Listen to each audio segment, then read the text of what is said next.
भक्तिभावाने साजरा होणारा सण गौरी गणपती।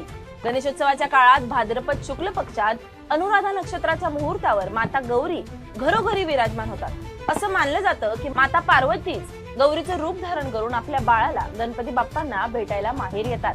ती 2 दिवस माहेरी राहतात, पाहुणचार स्वीकारतात आणि मग परत सासरी जातात। गौरींच्या दुसऱ्या दिवशी ज्येष्ठ गौरींचं आगमन होतं। ज्येष्ठ नक्षत्रावर त्यांचं आगमन होत असल्याने त्यांना ज्येष्ठ गौरी असं नाव पडलंय। प्रत्येक भागात गौरी पूजनाची पद्धत कुळाचार वेगळी असते।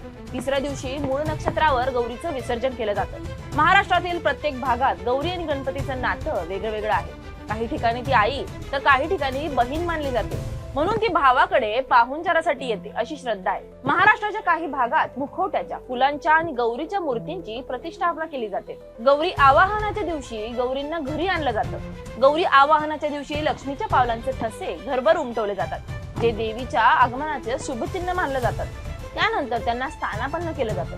दुसऱ्या दिवशी महालक्ष्मी पूजन पारंपरिक पद्धतीने केलं जातं। या दिवशी महाप्रसादाचे आयोजन केले जाते, ज्यामध्ये 16 भाज्या, खीर, गोडाचे पदार्थ, लाडू, चकल्या, करंजी, विविध प्रकारची फळं यांचा समावेश असतो। याच दिवशी काही ठिकाणी वौसा देण्याची प्रथा असते।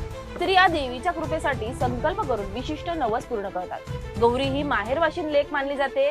ती माहेरी 3 दिवस वास्तव्य करते। या काळात तिचं स्वागत, पूजन, पाहुणचार प्रेमाने केला जातो। गौरी गणपती हा सण त्याचबरोबर हा श्रद्धेचा, संस्कृतीचा आणि स्त्री शक्तीचा सन्मानाचा उत्सव आहे। पुढील भागात पाहूया अमावस्या पौर्णिमेचं रहस्य। गणपती बाप्पांनी दिला शाप